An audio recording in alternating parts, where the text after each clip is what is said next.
Good morning, नमस्ते, सुप्रभात बच्चों। मैं विवेक मिश्रा उपस्थित हूँ आप सभी के समक्ष। और आज का हमारा जो विषय है वह है शब्द विचार। शब्द विचार के अंतर्गत आज हम जानेंगे शब्दों के बारे में। वैसे बताना चाहूँगा कि हमारे चारों ओर दृष्टि डालने पर जो भी चीज़ें हमें दिखाई पड़ती हैं, अगर उनके बारे में हमसे पूछा जाए तो निश्चित रूप से हम किसी न किसी रूप में उसकी व्याख्या करते हैं, उसके बारे में बताते हैं। अगर आपके आसपास की वस्तुएं देखें तो उसमें बहुत सारी चीज़ें ऐसी मिलेंगी आपको, जिनके बारे में आप एक दूसरे से बता सकते हैं, उसके बारे में बोल सकते हैं। इसी तरह से शब्दों के बारे में अगर बात की जाए तो ये शब्द बने कैसे होंगे, ये निर्धारित कहाँ से होंगे और इनका प्रयोग कैसे किया गया होगा, आइए आज हम इस विषय पर कुछ बातें करेंगे। इससे पहले मैंने भाषा और बोली के अंतर्गत मैंने आपको इन सारी चीज़ों के बारे में बताया है। यहाँ पर शब्द विचार के बारे में आपसे बताना चाहूँगा कि जो भी शब्द होते हैं वो कहीं न कहीं से निर्मित हैं, कोई न कोई उसे बनाने वाला है। और ये कहाँ से बने हैं और इनकी उत्पत्ति कहाँ से हुई है, आज हम इन सारे विषयों पर विधिवत चर्चा करेंगे। यहाँ पर मैंने एक छोटी सी परिभाषा लिखी है कि वर्णों के सार्थक समूह को शब्द कहते हैं।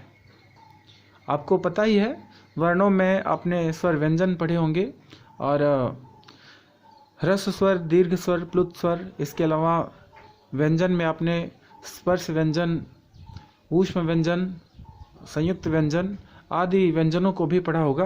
तो हम यहाँ पर देखेंगे शब्द की परिभाषा दी हुई है कि वर्णों के सार्थक समूह को, वर्णों के निरर्थक समूह को शब्द नहीं कहेंगे। जिन वर्णों से कोई ऐसा शब्द बनता है जिसके बारे में हम स्पष्ट कर सकते हैं किसी निश्चित वस्तु के बारे में या फिर किसी निश्चित विषय के बारे में, जहाँ पर हम बोल सकते हैं, उसके लिए जो प्रयुक्त किए गए शब्द होते हैं उन्हें शब्द कहते हैं। अब यहाँ पर मैं आपको बताना चाहूँगा कि शब्दों को विधिवत समझने के लिए ये शब्द कहाँ से बने होंगे और उपयोग में कहाँ से लाए गए हैं, इन सारी चीज़ों के बारे में अगर बात की जाए तो मैं आपसे बताना चाहूँगा कि ये सभी शब्द, जिन शब्दों का हम प्रयोग करते हैं, वो कहीं न कहीं से लिए गए हैं। और उन सारी चीज़ों को जानने के लिए हमें शब्दों का वर्गीकरण करना पड़ेगा। इससे पहले मैं थोड़ा एक बार और स्पष्ट कर देना चाहूँगा कि मैंने यहाँ पर लिखा है शब्द विचार के अंतर्गत शब्द की एक छोटी सी परिभाषा लिखी है। इसे आप अपनी उत्तर पुस्तिका में भी लिखेंगे कि वर्णों के सार्थक समूह को शब्द कहते हैं। जैसे पानी, दूध, किताब आदि। इनके अलग अलग पर्यायवाची शब्द भी होंगे, लेकिन इससे क्या है कि हमें एक निश्चित वस्तु का बोध हो रहा है। पानी से आप समझते हैं कि पानी है, दूध से दूध भी आप समझते ही हैं, किताब भी आप समझते हैं। तो यहाँ पर मैंने शब्दों का वर्गीकरण किया है और शब्दों को अच्छी तरह से समझने के लिए शब्दों को 4 भागों में विभाजित किया गया है। वर्गीकरण का मतलब ही होता है विभाजन करना। तो यहाँ पर शब्दों को 4 भागों में विभाजित किया गया है। हम शब्दों को जानेंगे कैसे, किन किन आधार पर हम शब्दों को जान सकते हैं, तो मैंने यहाँ पर 4 भागों में इन्हें विभाजित करते हुए लिखा है कि शब्दों का जो वर्गीकरण है वो 4, इनके जो बेस है, इनका जो आधार है वो 4 आधार है इसका। कि पहला है रचना के आधार पर, दूसरा है उत्पत्ति के आधार पर, तीसरा है अर्थ के आधार पर और चौथा है प्रयोग के आधार पर। ये शब्दों के वर्गीकरण है। शब्दों के वर्गीकरण का अर्थ है कि जो शब्द हैं वो कहाँ से लिए गए हैं और किस आधार पर उन्हें कहाँ से लिया गया है। तो यहाँ पर मैंने पहले जो हमारा शब्दों का विभाजन है, वो जो पहला विभाजन है रचना के आधार पर, मैं सबसे पहले रचना के आधार पर शब्द का विभाजन करना चाहूँगा, शब्द के बारे में बताना चाहूँगा आपसे। तो मैंने यहाँ पर लिखा है कि रचना के आधार पर शब्द के भेद। तो मैं आपसे स्पष्ट करना चाहूँगा यहाँ पर कि रचना के आधार पर शब्द के 2 भेद होते हैं। पहला शब्द होता है मूल शब्द और दूसरा शब्द होता है व्युत्पन्न शब्द। यहाँ पर व्युत्पन्न शब्द जो है इसकी आपको बार बार आवृत्ति करनी है, आपको बोलना है व्युत्पन्न। आप हमारे साथ बोलेंगे व्युत्पन्न शब्द। ये थोड़ा कठिन शब्द है, इसे उत्तर पुस्तिका में भी लिख करके बोलने का प्रयास करेंगे। तो यहाँ पर रचना के आधार पर शब्द को 2 भागों में बांटा गया है। पहला है मूल शब्द और दूसरा है व्युत्पन्न शब्द। मूल शब्द के बारे में आपसे बताना चाहूँगा कि ऐसे शब्द जो किसी एक चीज़ के लिए निश्चित हो गए हैं, ऐसे शब्द जो किसी एक चीज के लिए निश्चित हो गए हैं उन्हें मूल शब्द कहते हैं। मूल शब्दों को टुकड़ों में नहीं तोड़ा जा सकता है। यदि तोड़ा भी जाए तो उनका कोई अर्थ नहीं होगा, और जिनका कोई अर्थ नहीं होता है वो शब्द नहीं कहलाते, वो शब्द नहीं रह जाते। जैसे मैंने यहाँ पर गांव लिखा है, उदाहरण के तौर पे गांव को अगर हम अलग अलग करेंगे, गांव में जो हम अलग अलग करेंगे गा को और व को, तो इससे कुछ निश्चित शब्द नहीं बन पा रहा है। लेकिन एक साथ संयुक्त करके बोलेंगे तो गांव से जैसे कोई गांव होता है उसके बारे में उसका पता चलता है। दूसरा है पेड़, पेड़ शब्द भी मूल शब्द है। फिर है आम, और आखिरी मैंने लिखा है यहाँ पर सच। इस तरह से मूल शब्दों के बारे में मैंने आपको बताया कि ऐसे शब्द जो किसी एक चीज़ के लिए निश्चित कर दिए गए हैं उन्हें मूल शब्द कहते हैं। तो इसमें बहुत ज़्यादा कठिन कुछ नहीं है।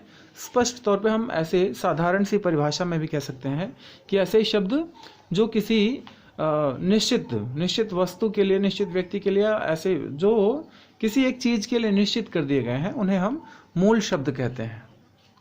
और उदाहरण मैंने आपको बताया ही है। अब अगला है व्युत्पन्न शब्द। अगला क्या है? व्युत्पन्न शब्द। व्युत्पन्न शब्द के लिए मैंने आपको उच्चारण करने पर भी बल दिया। अब यहाँ पर व्युत्पन्न शब्द को समझने के लिए हमें थोड़ा ध्यान देना होगा। तो मैंने यहाँ व्युत्पन्न शब्द के नीचे से दो भागों में बांटा है। पहला है उपसर्ग, दूसरा है प्रत्यय। ये जो उपसर्ग और प्रत्यय शब्द हैं ये रचना के आधार पर बने हुए दो भागों में से मूल शब्द और व्युत्पन्न शब्द। तो व्युत्पन्न शब्द से निकले हुए ये दो भाग हैं, दो प्रकार हैं जिनसे उपसर्ग बना है और प्रत्यय बना है। तो सबसे पहले हम व्युत्पन्न शब्द को परिभाषित करेंगे। तो व्युत्पन्न शब्द को परिभाषित करने के लिए बहुत छोटी सी परिभाषा बनेगी यहाँ पर कि दो या दो से अधिक मूल शब्दों के मेल से बने शब्द जो है वो व्युत्पन्न शब्द कहलाते हैं। अब यहाँ पर दो शब्द आ गए हैं, यहाँ पर दो शब्द। अब दो शब्द कहाँ पर होते हैं? उपसर्ग या प्रत्यय में। आगे हम इसके बारे में बताएंगे, और वैसे भी मूलतः आपको इसके बारे में पहले भी बताया गया होगा। तो मैंने आपको बताया कि दो या दो से अधिक मूल शब्दों के मेल से बने शब्द जो है वो व्युत्पन्न शब्द कहलाते हैं। और व्युत्पन्न शब्दों की रचना मूल शब्द में उपसर्ग या प्रत्यय जोड़ने में होती है। मतलब अगर हम उपसर्ग का कोई भी शब्द लेते हैं तो उसमें एक मूल शब्द होगा और उससे पहले जुड़ने वाला जो शब्द होगा उपसर्ग होगा। इसके बारे में हम आगे चर्चा करेंगे। और इसी तरह प्रत्यय होता है, प्रत्यय भी मूल शब्दों से ही मिलकर के बना होता है, और मूल शब्द के बाद में जब कोई शब्द जुड़ जाता है तो वो प्रत्यय हो जाता है। अब जैसे मैं आपको बताऊं कि प्रधान एक मुख्य शब्द है, प्रधान एक मूल शब्द है। प्रधान क्या है? एक मूल शब्द है। अब इसमें प्रधान शब्द का जो मुख्य जो अर्थ होता है वो होता है मुख्य। प्रधान का क्या अर्थ होता है? मुख्य। अगर हम इसमें उपसर्ग जोड़ दें, कौन सा?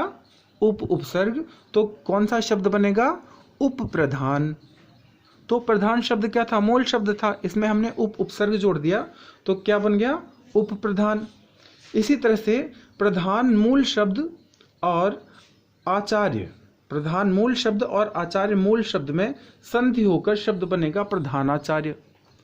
प्रधान जमा आचार्य दोनों जोड़ करके क्या बनेगा? प्रधानाचार्य। इसी प्रकार से प्रधान मूल शब्द में मंत्री मूल शब्द का समास होने पर समस्त पद बनेगा प्रधानमंत्री। ये समास, यहाँ पर समास भी हम देख सकते हैं कि प्रधान शब्द में यदि मंत्री शब्द को जोड़ दिया जाए तो यहाँ पर समस्त पद क्या बन रहा है? प्रधानमंत्री।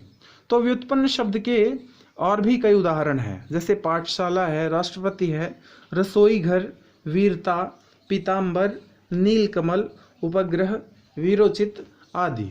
तो इस तरह से ये जो हमने अभी पढ़ा मूल शब्द और व्युत्पन्न शब्द, तो ये मैंने आपको स्पष्ट किया यहाँ पर इसकी परिभाषा और इससे जुड़े हुए शब्द। अब आपको क्या करना है? आपको अपने आप से 10 मूल शब्द लिखने हैं और 10 व्युत्पन्न शब्द लिखने हैं। 10 व्युत्पन्न शब्द में आपको 10 व्युत्पन्न शब्द के अंतर्गत 5 उपसर्ग लिखने हैं और 5 प्रत्यय लिखने हैं। अब यहाँ पर थोड़ा और स्पष्ट करना चाहूँगा मैं उपसर्ग और प्रत्यय के बारे में। तो उपसर्ग वह शब्द होते हैं जो किसी भी मूल शब्द के आगे जुड़कर उसका अर्थ बदल देते हैं, और प्रत्यय वह शब्द होते हैं जो किसी शब्द के पीछे जुड़कर जो किसी शब्द के पीछे जुड़कर उसका अर्थ बदल देते हैं वो प्रत्यय कहलाते हैं। तो व्युत्पन्न शब्द भी आपको, व्युत्पन्न शब्द के अंतर्गत ये जो मैंने दो भागों में से बांटा, उपसर्ग और प्रत्यय, तो इसके आधार पर आपको 5 उपसर्ग बनाने हैं और 5 प्रत्यय बनाने हैं, और मूल शब्द के भी 10 उदाहरण आपको अपनी उत्तर पुस्तिका में लिखने हैं। तो ये तो बात हुई रचना के आधार पर शब्दों की।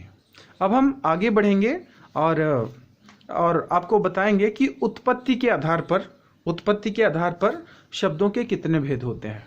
यहाँ पर एक छोटी सी जानकारी मैं आपको देना चाहूँगा कि उत्पत्ति के आधार पर हिंदी शब्द 4 प्रकार के होते हैं। उत्पत्ति के आधार पर शब्दों के वर्गीकरण के अंतर्गत उत्पत्ति के आधार पर शब्दों को 4 भागों में बांटा गया है, और मैं बता दूं तद्भव, तत्सम, देशज और आगत शब्द इसके अंतर्गत आते हैं। तो आगे की वीडियो में मैं इसके बारे में आपसे चर्चा करूंगा।